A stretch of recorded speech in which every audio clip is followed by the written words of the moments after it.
அன்பானவர்களே, இந்த அருமையான சந்தர்ப்பத்தை தேவன் எனக்கு கொடுத்தபடி நான் தேவனை நன்றியுள்ள இருதயத்தோடு ஸ்தோத்தரிக்கிறேன். ஹல்லேலூயா. பிரியமானவர்களே, இந்த நாளிலே இந்த யூடியூபின் வழியாக உங்களை சந்திப்பதிலே எனக்கு மகிழ்ச்சியாக இருக்கிறது. இந்த நேரத்தில் நான் முகத்திலே நிற்பது தேவனுடைய கிருபைதான். காரணம் என்னவென்றால் என்று சொன்னால் எனக்கு பேச முடியாமல் போய்விட்டது. இப்பவும் பேச கஷ்டமாக தான் இருக்கிறது. ஆனாலும் கூட தேவனுடைய கிருபை பெரியது, தேவனுடைய இரக்கம் பெரியது. ஆண்டவர் சொல்லுகிறாரே, அவரே வழி என்று சொல்லுகிறார். என்னை எல்லாம் ஒருவனும் பிதாவின் இடத்திலே வரான் என்று சொல்லியிருக்கிறார். அவர்தான் வழி. அவரே எல்லாம் வேறு வழி வேறு எங்கேயுமே கிடையாது. கள்ளத்தனமாய் உள்ள வருகிறான், அவன் கள்ளத்தனமாய் போய்விடுகிறான். நேர் வழியாய் வந்தவன் கடைசி வரையிலும் அவன் ஆண்டவரை பின்பற்றுகிறான். கள்ளத்தனமாய் உள்ள வருகிறவன் என்றால் அர்த்தம் என்ன? இது ஏதோ கிசானிட்ட இது உதவி செய்கிறாங்க, கிறிஸ்தவங்களா மாறினா உதவி செய்கிறாங்க. உதவிக்காக வருகிறவன் கள்ள வழியாக வருகிறவன். அங்கே போனால் இலவசமாக ஏதோ கொடுக்குறாங்க, கிறிஸ்தவ ஆலயத்துக்கு போனால் இலவசமாக ஏதோ தராங்க, நாம் அங்கே போனால் வரலாம். பார்த்தீங்களா? உதவிக்காக வருகிறவன் அவன் கள்ள வழியாய் வருகிறான். அவனுக்கு தேவன் இல்லை. அவனை தேவனை அண்டிக் கொள்கிற பாக்கியம் அவனுக்கு இருவான்.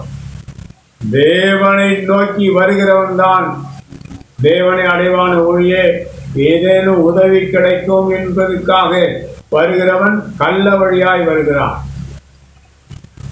அவனுக்கு நல்ல சுவிசேஷத்தை அறிவித்து அவனுக்கு போதிக்கும் போது வந்த வழியாய் வருகிறவன் வேத வழியாய் எகிரி போகிறான். அதுதான் கள்ள வழியாய் பிரவேசிக்கிறவன் பாதிலே வேத வழியாய் ஏறி வெளியிலே செல்லுகிறான். ஆனால் ஆண்டவரே எனக்கு ரட்சகராக இருக்கிறார், அவரே எனக்கு வழியாக இருக்கிறார், அவரே இல்லாமல் நான் பிதாவிடத்தில் அடைய முடியாது, போக முடியாது என்ற எண்ணத்தோடு இயேசு கிறிஸ்துவின் வழியாய் வருகிறவன் தான் தேவராஜ்யத்திலே பிரவேசித்தார். அருமையான தேவ ஜனமே, கிறிஸ்துவை உடையவர்கள், இயேசு கிறிஸ்துவை அடைந்த தேவ ஜனம், நீங்கள் பாக்கியவான்களாக இருக்கிறீர்கள். என்ன கிடைக்கும்?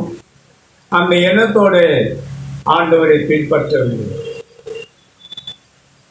என்னை பார்த்து ஒருவர் சொல்கிறார், இவர் பரம்பரை ஊழியக்காரன் என்று சொன்னார். என் சிறு வயதிலே பார்த்தவர், இந்த தம்பி பரம்பரை ஊழியக்காரன், இவர் முன்னோர் தேவனுடைய ஊழியத்தை செய்தார்கள், இப்ப இவர் செய்கிறார். அருமையானவர்களே, இந்த மெட்ராஸ் பட்ட இந்த பகுதிகளுக்கு நாங்கள் 200லேருந்து 280 வருஷங்கள் பழமையாகிவிட்டது. எங்கள் குடும்பம் விழுப்புரத்தை சேர்ந்தது தான். விழுப்புரம், விருதாசலம், கடலூர், தஞ்சாவூர் இந்த பகுதிகளை சேர்ந்தவர்கள் தான் நாங்கள். என்னுடைய முன்னோர்கள் இங்கே வந்து விட்டார். நாங்கள் இங்கு பிறந்தோம். ஒருவர் சொன்னால், எனக்கு 78 வயசுக்கு மேலாச்சுது, இங்கே தான் நான் பிறந்தேன் அப்படின்னு சொல்லி நாங்கள் 200லேருந்து 280 வருஷங்களுக்கு முன்பே நாங்கள் விழுப்புரத்தை விட்டு இங்கே வந்துவிட்டோம். இப்போ விழுப்புரத்தில் எங்களுக்கு யார் எங்கே இருக்கிறார்கள் ஒன்றுமே தெரியாது. எங்களுக்கு பறையருக்கு முன்னிருந்த வார்த்தையை எடுத்து விட்டார்கள். பறையர் என்ற வார்த்தைக்கு முன்னிருந்ததை எடுத்திருக்கிறார். தமிழிலே அகராதியில் எடுத்து நீங்கள் தமிழ் ஜாதிகளை குறித்து பார்த்தால் இன்ன விதமான பறையர், இன்ன ஜாதி பேர் சொல்லி பறையர் அப்படின்னு உதாரணமாக எடுத்துக்கொண்டால் காமிண்ட பறையர், அது ஒன்றா சொல்லுகிறேன், காமிண்ட பறையர்.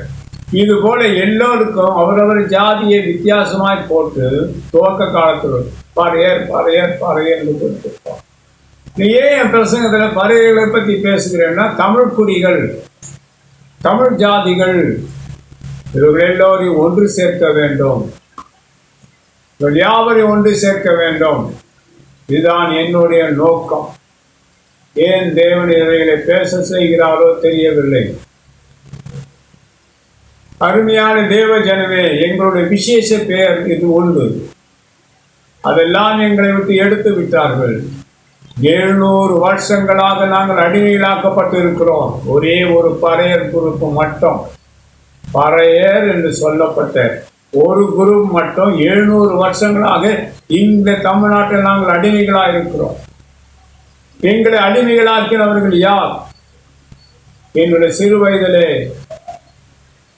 நான் ஒரு இடத்துல நிற்கும்போது என்னோட பெரியம்மா அவர் மகனை திட்டியது, ஒவ்வொரு சத்தம் போட்டு திட்டியது. அந்த பக்கம் இருக்கிற ஒரு குடும்பம் பிராமணர் குடும்பம். அந்த அந்த அம்மாவுக்கு இப்போ 75 வயசுக்கு இருக்காங்களோ இறந்து போனாங்கன்னு தெரியாது. அப்போ 27 28 வயசுக்குள்ள. அப்போ அந்த சேரி பொம்பளையை பாருங்க, அந்த காலனி பொம்பளையை பாருங்க, ஒவ்வொன்று கத்துறாப்பார். எங்களுக்கு அவங்க வீட்டுக்கு ஒரு 30 அடி வித்தியாசம், ஒரே காமன் சோவர் அவர் தான். அப்போது அவர் சொல்லுகிறார், இந்த நாடு அவர்களுடைய நாடுதான். இந்த பறையர்கள் சொல்கிறாயே, காலனி சேரி என்று சொல்கிறாயே, இவர்களுடைய நாடுதான் இந்த நாடு. இவர்களை நாம் அடிமைப்படுத்தி விட்டு, மாந்திரிகத்தை கொண்டு அடிமைப்படுத்தி விட்டு நாம் இங்கே வாழ்ந்து கொண்டிருக்கிறோம் என்று அந்த பிராமணர், அந்த சகோதரியுடைய அப்பா சொல்லுகிறார். என்னதுங்கப்பா, நாம தான் அவர்களை அடிமைப்படுத்தி விட்டு இங்கே வாழ்ந்து கொண்டு இருக்கிறோம் என்று அந்த பிராமணர் சொல்ல, அந்த சகோதரிய அப்பா சொல்கிறார். ஐயோ அப்பா, அது பாவமாச்சுது. என் காதில் கேட்குது. நான் அவங்க வீட்டு வாசல் தான் சுற்றி வந்து விளையாடி கொண்டு இருக்கேன். அப்பா அது பாவம் அப்படின்றாங்க. அது பிராமண பெண் அவங்க அப்பா கிட்ட சொல்லுது, அப்பா அது பாவங்கப்பா அப்படின்னு. நாம் என்ன செய்யணுமா, நம்ம முன்னோர்கள் அப்படி செய்து விட்டார். இது அவர்களுடைய நாடு தான். நம்ம முன்னோர்கள் தான் அவர்களை அடிமைப்படுத்தி அலங்கோலப்படுத்தி விட்டார்கள். அவருடைய உண்மையான சாயல் எல்லாம் மறைந்து போனது. அவர்கள் காய்ந்து கருகின இலையை போன்று மாற்றப்பட்டார்கள். நம் முன்னோர்கள் செய்த மாந்திரிகம் தான். அவர் ஒன்றுமில்லாமல் ஆக்கப்பட்டது. இப்போ அவர் வாய்ஸை பாரு, அவங்களுடைய முகங்களை பார், கருகி போனது. சௌந்தரியமாக வாழ்ந்தவன் சாம்பவன், மிகவும் சௌந்தரியமாக வாழ்ந்தவன் சாம்பவ பெண். அவர் இது கேட்பாரற்று கீழ் ஜாதியாய் கிடக்கிறான். அப்பா அது பாவம் மழுவை சொன்னாங்க. நம் முன்னோர்கள் அப்படி செய்து விட்டார்கள். நாம் என்ன செய்ய முடியும்? நாம் ஒண்ணுமே செய்ய முடியும். அந்த பிராமணன் தாத்தா அவர் இறந்திருப்பார், போய் இறந்திருப்பார். அருமையானவர்களே, இந்த பறையர் கூட்டத்தை அடிமைப்படுத்தினது யார்? தேவஜனமே, கிறிஸ்தவர்களே, பறையர்களே. அப்போ இந்த பறையர்களை அடிமைப்படுத்தினது யார்? அவர் சொல்லுகிறார், நம்முடைய முன்னோர்கள் தான் இந்த பறையர்களை அடிமைப்படுத்தினார்கள். எப்படிங்கப்பா? மாந்திரிகத்தை கொண்டுதான்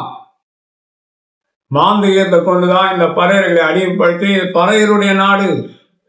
அவர்கள் தான் இங்க அடிமைகளாக்கப்பட்டார்கள். எப்படி இருக்கிறார்கள் பாருங்க, கருகி போன நிலைமையில இருக்கிறார்கள். நம்மள மாந்திரிகம் அவர்களை கருகி போக விட்டது. சாம்பவ பெண் சௌந்தரியமாய் இருப்பார், சாம்பவன் சௌந்தரியமா இருப்பான், புத்திசாலியா இருப்பான். அவனை அடிமைப்படுத்தி, சாம்பவ பெண்களை அலங்கோலப்படுத்தி அடிமைப்படுத்தினது நம்முடைய முன்னோர்கள் மாந்திரிகத்தினால.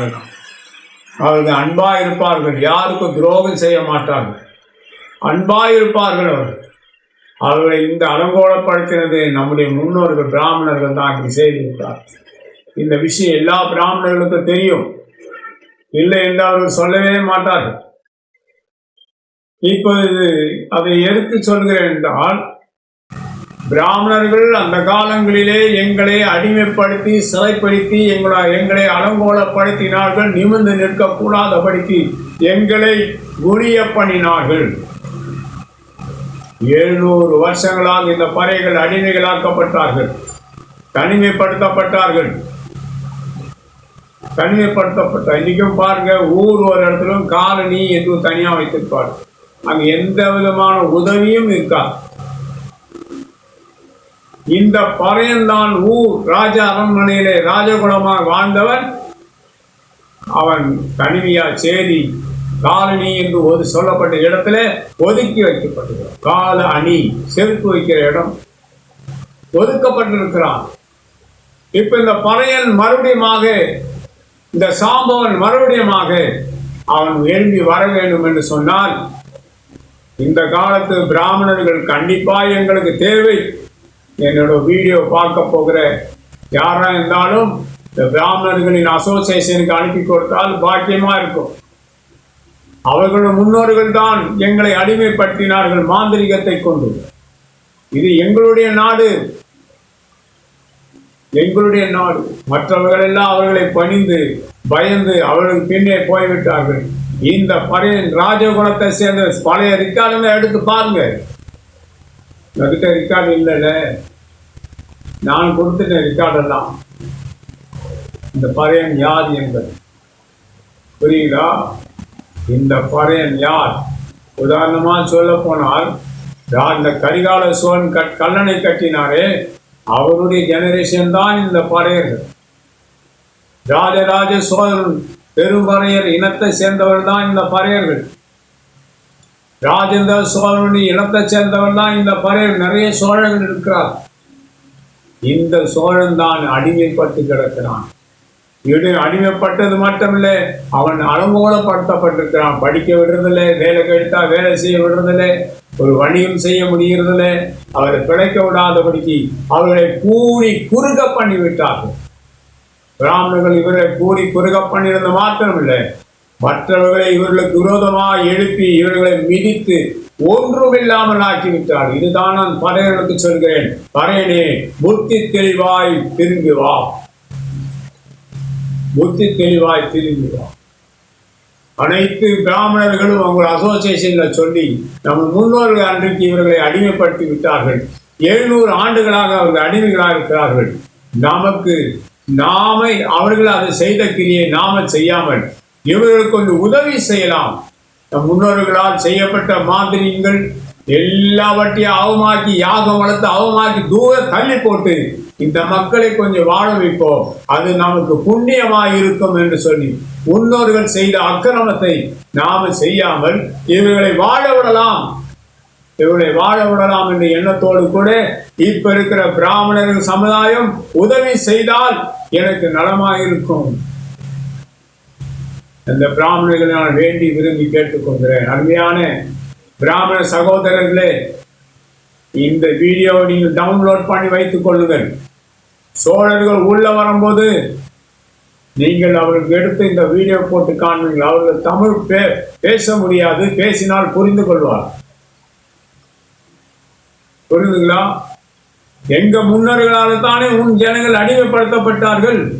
இன்றைக்கு பிராமணர்களாகிய நாங்கள் இவர்களுக்கு விரோதமாய் செய்யப்பட்ட எல்லா மாந்திரிகம், பில்லிசூனி, ஏவல்கள், எல்லா அடக்குமுறைகள், நுகங்களை எல்லாம் நாங்கள் யாகம் வளர்த்து முறித்து எரித்து சாம்பலாக்கி போட்டுவிட்டோம். இன்றைக்கு பறையர்களை நாங்கள் வாழ வைத்திருக்கிறோம் என்று சொல்லி இந்த நான் பேசுகிறேன். இந்த வீடியோவை மட்டும் அவர்களுக்கு நீங்கள் போட்டு காண்பித்து விடுங்கள். உங்களுக்கு பாக்கியமும் நன்மையும் கிடைக்கும், பாக்கியமும் நன்மையும் கிடைக்கும். சோழர்கள் வரப்போகிறார்கள், இருக்கிறார்கள் ஒரு இடத்துல. ஆனால் அவர்களை பார்த்தால் சோழர்களை மாதிரி இருக்காது, வேக ரூபமாக இருப்பார்கள். அவர் உள்ளே வரும்போது நான் பேசிய அந்த வீடியோவை நீங்கள் அவர்கள் போட்டு காண்பீர்கள் போதும். நாங்கள் எல்லோரும் பறையர்களிடத்தில் எல்லா அடிமைத்தனங்களையும் நாங்கள் நீக்கி போட்டு விட்டோம். இன்றைக்கு அவர்களை நாம் கூறி குறுக பண்ணினார்கள் முன்னோர்கள், அவைகளெல்லாம் அகன்று போக பண்ணினோம். இன்றைக்கு அவங்க புத்தி தெளிவடைந்து வாழ்கிறார். பறையனுக்குள்ளவே சண்டை பாருங்க. ஏன்னா ஒற்றுமையா இருக்கா, நான் பாரு, ஒருத்தனுக்கு ஒருத்தன் காட்டி கொடுக்கான், ஒருத்தனுக்கு ஒருத்தன் சண்டை, நீ பெரியவனா நான் பெரியவன். இந்த அவளை நிலைகள் எல்லாம் மாற வேண்டும். அது பிராமணர்களால் தான் முடியும். அதான் நான் பிராமணர்கள் உதவியை நாடுகிறேன், கையெடுத்து கும்பிடு போட்டு. உங்கள் முன்னோர்களால் எங்களுக்கு போடப்பட்ட அந்த அடிமைத்தனத்தின் நுகங்களை எல்லாம் உங்கள் யாகத்தினாலே அகன்று போக பண்ணுங்க. அந்த உதவியை நீங்கள் எங்களுக்கு செய்தால் பாக்கியமும் நன்மையுமாக இருக்கும். அவர் சொன்ன அந்த வார்த்தையின்படி இன்றைக்கு சொல்கிறேன். நம்ம முன்னோர்கள் தான் இவர்களை அடிமைப்படுத்தினார்கள். இவர்களை அடிமைப்படுத்தி நாம வாழ்கிறோம். அந்த அக்கா சொன்னா, இதெல்லாம் பாவங்கப்பா, அது பாவம் அப்படிங்குது அந்த அம்மா. என் காதுகளால் கேட்டேன் அதை நான் செவிகளால். பறையன் என்றால் யார்? ஆளுமை தன்மை உடையவன். இருக்கிற தமிழ் குலத்தை சேர்ந்தவர்கள் பலர் இருக்கிறார்கள். எல்லா தமிழ் ஜாதிகளும் ஒன்று கூடுங்கள். யாரெல்லாம் குலதெய்வம் என்று வழிபட்டு கொண்டிருக்கிறீர்களோ இந்த பறையனுக்காக நீங்கள் பூஜை செய்யுங்கள், யாகம் வளர்த்து விடுங்கள், இந்த பறையனை நிமிர்ந்து நிற்க பண்ணுங்கள். அது உங்களுக்கு பாக்கியம், அது நமக்கு பாக்கியம். சோழர்கள் எல்லாம் விழுப்புரம், விருதாசலம், கடலூருக்கெல்லாம் வந்து பார்த்துட்டு போயிட்டாங்க. தஞ்சாவூர் பெரிய கோட்டையை வந்து பார்த்துட்டு போயிட்டாங்க. டூரிஸ்ட் மாதிரி வந்து பார்த்துட்டு எல்லாம் வீடியோ எடுத்துக்கிட்டு போயிட்டாங்க. எல்லாம் போயிடுச்சு. இந்த பறவைகள் யார் எத்தனை வருஷமா அடிமைகளா இருக்கிறார்கள், எங்கெல்லாம் இருக்கிறாங்க, எல்லாம் டீட்டெயிலாக கேதர் பண்ணிட்டு நியூஸை கொண்டு போயிட்டாங்க. சரிங்களா? இந்திய நாட்டை ஆண்டு கொண்டு இருக்கிறாரு மோடிஜி. அவரும் சோழர் பரம்பரை போன்றவர் தான். ஏனென்றால் அவருடைய பிகேவியர்ஸ் எல்லாம் சோழனை போன்றே இருக்கிறது. நீங்கள் யாவரும் ஒன்று சேர்ந்தால் இந்த பறையனை எழுப்பி விடலாம். எல்லா தமிழ் ஜாதிகளும் ஒன்று சேருங்கள், இந்த பறையனை எழுப்பி விடுங்கள். சகுதியிலே போட்டு அழுத்தி அவனை ஒன்றுமில்லாமல் போக பண்ணினார்கள். அவனை எழுப்பி விடுங்கள். பிராமணர் தான் உதவி செய்யணும். இந்த அக்கா சொன்னது போல் சொல்லுங்கள், அப்பா இது பாவங்கப்பா. அவர்கள் சொன்னதையே மனதில் இன்னவேளை அப்படியே இருக்கிறது. அவர்கள் சொன்னதை தான் இந்த நாளிலே உங்களுக்கு சொல்லுகிறேன். பிராமண சமுதாயமே, எங்களுக்கு உதவி செய்யுங்கள், எங்களை எழுப்பி விடுங்கள், எங்களை மீது இந்த அடக்குமுறைகள் எல்லாம் எடுத்து விடுங்கள். சோழர்கள் உள்ள வரும்போது இந்த என்னோட வீடியோ கேசட் நீங்கள் டவுன்லோட் பண்ணி வச்சு அவர்களுக்கு கூறுங்கள், பறையன் என்றால் சோழன். அந்த சோழ பரம்பரை தான் ராஜராஜ சோழன் பெரும்பறையர் இனத்தை சேர்ந்தவன் தான் இந்த பறை. ரெக்கார்டு இருக்கு, ரெக்கார்டு இருக்கு. யாரும் இல்லை என்று சொல்லவே முடியாது. பறையன்தான் சோழன். இத்தனை தமிழ் குடிகள் இருக்கிறார்கள். பழைய பேர்களை எடுத்து பாருங்கள். இன்ன ஜாதி பறையர், இன்ன ஜாதி பேர் சொல்ல விரும்பினங்க, இன்ன ஜாதி பறையர், இன்ன ஜாதி பறையர் அப்படி போட்டிருக்கிறார்கள். எல்லாம் ஒரே குடிதான், எல்லாம் என் ரத்தத்தின் ரத்தம் தான். ஆனால் அவர்களை எங்களுக்கு நியமித்தார்கள். அவர்கள் யாவரும் பறையனை இழிவுபடுத்தி அவனை அலங்கோலப்படுத்தி விட்டார். புரியுதுங்களா உங்களுக்கு? நீங்கள் இந்த பறையர்களுக்கு உதவி செய்யுங்கள். என்னுடைய வீடியோ அப்படியே நீங்கள் உங்கள் அசோசியேஷனில் அனுப்பி எங்கள் விரோதமாக இருக்க சகல தடைகளை அப்புறப்படுத்தி போடுங்கள். முழு யூதனுடைய விடுதலைக்காக மொர்தெகாய் என்பவர் தேவனை நோக்கி பார்த்து கொண்டிருக்கிறார். அதே போன்றுதான் இந்த பறையர்களுக்காக தேவ சமூகத்தில் இருக்கிறேன். இவர்களுக்கு நற்புத்தி தர வேண்டும் ஆண்டவர். இவர்களெல்லாம் ஒற்றுமையா இருக்க வேண்டும். ஒருவருக்கொருவர் துரோகம் செய்யக்கூடாது. நல்ல ஆலோசனை செய்து அவர்கள் வாழ வேண்டும். இதற்காக நீங்கள் ஜெபம் பண்ணுங்கள். பறையர்களுக்குள்ளதான் ஐக்கியம் இல்லை, மற்ற எல்லா ஜாதிகளுக்குள்ளும் ஐக்கியம் இருக்கிறது. பறையன் தான் சிதறி கிடக்கிறான்.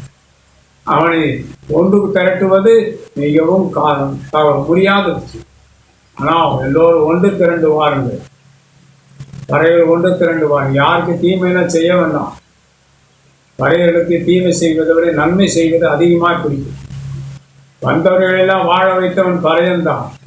உணவு கொடுத்து இருக்க இடம் கொடுத்து வாழ வைத்தவன் பறையன்தான். இன்றைக்கு பறையனுக்கு விதமாக குதிங்காலை தூக்குகிறார். சோழர்கள் வந்து அறிந்து விட்டால் அவர்கள் கதை வேறு. அந்த ரிக்கார்ட்லாம் எடுத்துட்டு போயிட்டாங்க. இந்த தமிழ்நாடு என்னுடைய நாடு, தமிழ் குடிகளுடைய நாடு. இன்றைக்கு நாங்கள் கேட்பாரிட்டு கீழ் ஜாதியாகி கீழ்மட்டத்தில் கிடக்கிறோம். ஒரு சொல்லுகிறார், நானும் சோழர் அறிவிக்கிறேன். ரெக்கார்டு இருக்கா தம்பி? ரெக்கார்டு இருக்கா உங்ககிட்ட? ரெக்கார்டு இருக்கா? நான் ஒருவரை வர வைத்து பேசுவேன், வர வைத்து பேசுவேன். என்னை உனக்கு தெரியாத கிறிஸ்துவ போதகர் தான் என்னிடத்தில் வருவார். இந்த நாட்டிலே இந்த நாட்டை கொள்ளையடித்தவர் 3 பேர், 3 இனத்தின் மக்கள். நாளை என் மக்களை ஒன்றுமில்லாமல் ஆக்கிவிட்டார். என் இடத்துல வந்து பேசி எனக்கு சொல்லிக் கொடுத்ததெல்லாம் அவர்களை வந்து சொல்லிக் கொடுத்துட்டு போயிடுவாங்க. அவங்க யாரும் பார்க்க முடியாது. நானா போய் பார்த்தேன். மைசூரில் சாமண்டீஸ்வரி என்று ஒரு அம்மா இருக்கு, கோவில் இருக்கிறது. அந்த அம்மா பேர் சாமண்டி தான், ஈஸ்வரியை சேர்த்து விட்டார். அந்த அம்மா வந்துதான் 4 தடவை வந்து இடத்துல பேசிட்டு போயிருக்கு. அதோட நேம் வந்து சாமண்டி. சாமண்டி என்றால் சாம்பவ இனத்தை சேர்ந்த பெண், ராஜாத்தி. அந்த அம்மா அவளை தான் நாங்கள் தெய்வமாக வழிபடுகிறார்.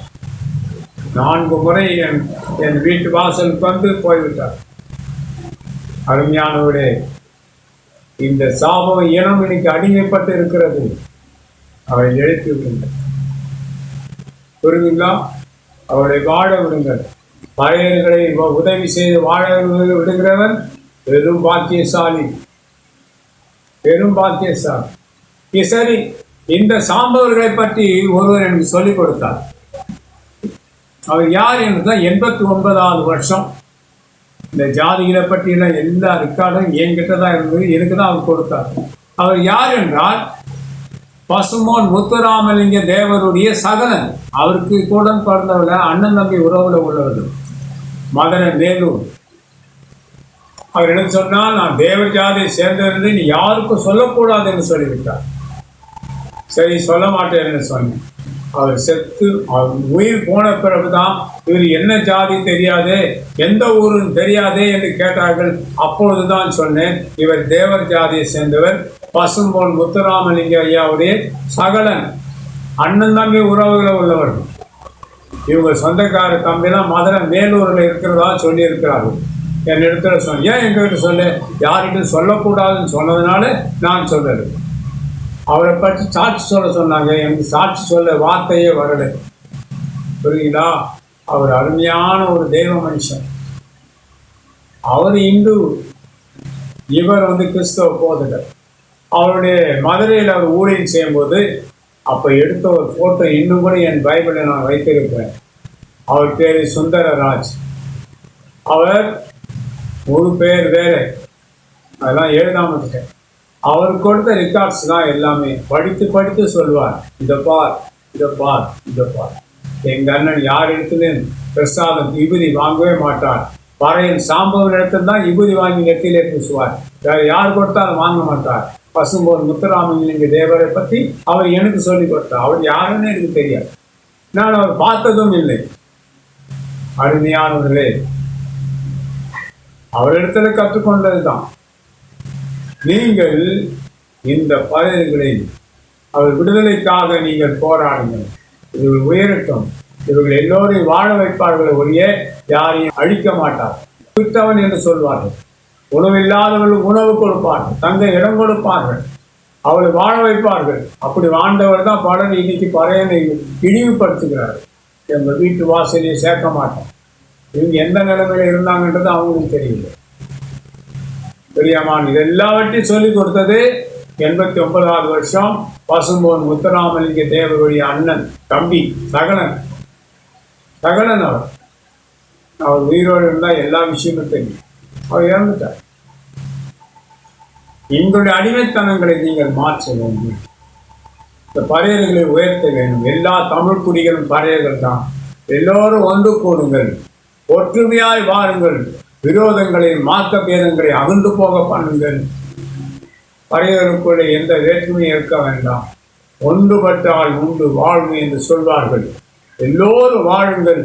என் வீடியோவை பாருங்கள். நான் வேதனையோடு சொல்லுகிறேன், வேதனையோடு சொல்லுகிறேன். எங்களை இழிவுபடுத்தி பேசின பலரை தெரியும். நாங்களும் சோழர் தான். ரெக்கார்டு இருந்தால் குருவே திருநெல்வேலி பாஷையில் இங்கே யா போட்டு குடியா அப்படி சொல்லுவோம். அங்கே வே குருவே ரெக்கார்டு இருந்தால் கொண்டுங்க வே இல்லையே. எல்லா தமிழ் குடியினும் சாம்பவ குடிகள் தான். பறையனை இழிவுபடுத்தான். அவன் எழுப்பினால் எல்லோரையும் வாழ வைத்தான். கூறி குறுகி போயிருக்கிறான். பறையனுக்கு படிக்க முடியவில்லை, படிக்க முடிய இடம் கொடுக்கவில்லை, வேலை ஸ்தலத்தில் வேலை செய்ய முடியவில்லை. புரியுதுங்களா? அந்த அவல நிலை மாறணும்னா பிராமணர்கள் இப்பொழுது இருக்கிற பிராமணர்கள் எழும்பி எங்களுக்காக யாகம் வளர்த்து முன்னோர்கள் செய்த மாந்திரிகத்தை இப்பவே நீங்கள் அகற்கு போக போன நானும் போராடி பார்க்கலையா, என்னால் முடியல. நீங்கள் உதவி செய்யுங்கள் பிராமணர்கள், உங்கள் உதவியை நான் எதிர்பார்க்கிறேன். எங்களை அடிமைப்படுத்தும் பிராமணர்கள் தானே அந்த காலத்தில் 700 வருஷத்துக்கு முன்னே அடிமைப்படுத்தினார். இன்னும் எங்களால் எழும்ப முடியவில்லையே,